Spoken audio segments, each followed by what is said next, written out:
সবসময় সুস্থ থাকার জন্য নবীজির শিখানো শক্তিশালী একটি দোয়া পড়ুন। আল্লাহ পাক রব্বুল আলামিন আপনাকে সুস্থতার নিয়ামত দান করবেন। মনে রাখবেন, দুনিয়ার ভিতরে সবচেয়ে বড় নিয়ামতের নাম হচ্ছে সুস্থতার নিয়ামত। আপনি যদি সুস্থ থাকেন তাহলে আপনি ভালো কাজ করতে পারবেন। আপনি সুস্থ থাকলেই আপনার ভালো কাজ করতে ভালো লাগবে। কিন্তু সুস্থ না থাকলে, আপনি যদি অসুস্থ হয়ে যান, হ্যাঁ, সুস্থতাও আল্লাহ তাআলার নিয়ামত, অসুস্থতাও আল্লাহ তাআলার নিয়ামত। কিন্তু কেউ যদি অসুস্থ হয়ে যায় তাহলে দেখবেন তার ভালো খাবারটাও তার কাছে ভালো লাগে না, ভালো কাজ করতে তার ভালো লাগে না। এজন্য সুস্থ থাকা হচ্ছে আল্লাহ তাআলার বড় নিয়ামত। হযরত মূসা আলাইহিস সালামের একটি ঘটনা আছে, ওয়ালাউ দাইফান, তবে এটার ভিতরে শিক্ষণীয় বিষয় আছে। হযরত মূসা আলাইহিস সালাম একবার আল্লাহ পাক রব্বুল আলামিনকে প্রশ্ন করলেন, আল্লাহ, আমি যদি আল্লাহ হই আর আপনি যদি মূসা হন, তাহলে আপনি আমার কাছে কি চাইবেন? আল্লাহ বললেন, খবরদার মূসাই কথা বলো না, আমি কখনো মূসা হব না আর তুমি কখনো আল্লাহ হবে না। আল্লাহ পাক রব্বুল আলামিনের সাথে মূসা আলাইহিস সালাম কথা বলতেন, আর কথা বলতে তার খুব ভালোও লাগতো। মূসা আলাইহিস সালাম আল্লাহর কাছে এই প্রশ্ন করেছেন, আল্লাহ বলছেন না, হব না।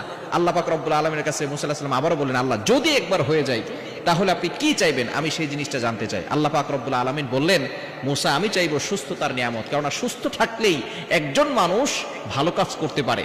আপনি সুস্থ থাকলেই কিন্তু মানব কল্যাণের কাজ করতে পারবেন, অসহায় মানুষের পাশে দাঁড়াতে পারবেন, আল্লাহর ইবাদত করতে পারবেন, রাতের বেলা তাহাজ্জুদ করতে পারবেন। কিন্তু যদি আপনি অসুস্থ হয়ে যান, আপনি কিন্তু তখন ঘুমানো থেকে উঠতেই পারবেন না। এই জন্য অবশ্যই সুস্থতার নিয়ামতের জন্য আল্লাহর কাছে বেশি বেশি করে দোয়া করা।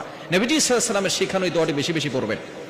আবু বকর সিদ্দিক রাদিয়াল্লাহু তাআলা আনহু এই দোয়াটা বেশি বেশি পড়তেন। তার সন্তান আব্দুর রহমান ইবনে আবু বকর রাদিয়াল্লাহু তাআলা আনহু, আব্দুর রহমান রাদিয়াল্লাহু তাআলা আনহু, তিনি একবার আবু বকর সিদ্দিক রাদিয়াল্লাহু তাআলা আনহুকে প্রশ্ন করলেন, বাবা, আপনি একটা দোয়া সব সময় পড়েন, এই দোয়াটা আপনি কেন পড়েন? আবু বকর সিদ্দিক রাদিয়াল্লাহু তাআলা আনহু তার সন্তান আব্দুর রহমানকে বলছে, আব্দুর রহমান, এই দোয়াটা নবীজি সাল্লাল্লাহু আলাইহি সাল্লাম পড়তেন এবং আমাকেও পড়তে বলেছেন। যে ব্যক্তি এই দোয়াটা পড়ে, আল্লাহ পাক রব্বুল আলামিন তাকে সুস্থতার নিয়ামত দান করেন, আর সুস্থতার থেকে বড় আর নিয়ামত আর হতে পারে না। এজন্য তুমি এই দোয়াটা বেশি বেশি পড়বে।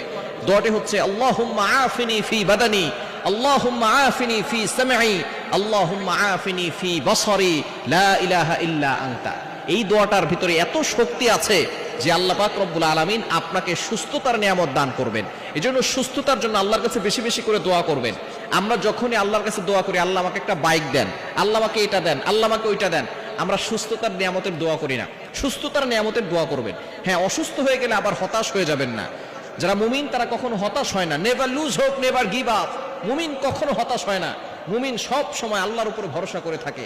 আপনি আল্লাহর উপরে ভরসা করবেন। সাহাবায়ে কেরামরা অসুস্থ হলেও আল্লাহর শুকরিয়া আদায় করতেন। আর আমরা অসুস্থ হয়ে পড়লে, একবার ঠান্ডা লেগেছে, তারপরে জ্বর চলে আসছে, জ্বর সারার পরে অন্য একটা রোগ হলেই মাথা গরম হয়ে যায় আর অভিযোগ করা শুরু করে, আল্লাহ, তুমি কি শুধু আমাকেই দেখো, আর কাউকে দেখো না? খবরদার, এরকম অভিযোগ কখনো করবেন না। আইয়ুব আলাইহিস সালাম 18 বছর ধরে অসুস্থ হয়ে পড়েছিলেন, তারপর তিনি কখনো আল্লাহর কাছে অভিযোগ করেন নাই। তিনি সব সময় আল্লাহর শুকরিয়া আদায় করেছেন, আল্লাহর জিকির করেছেন।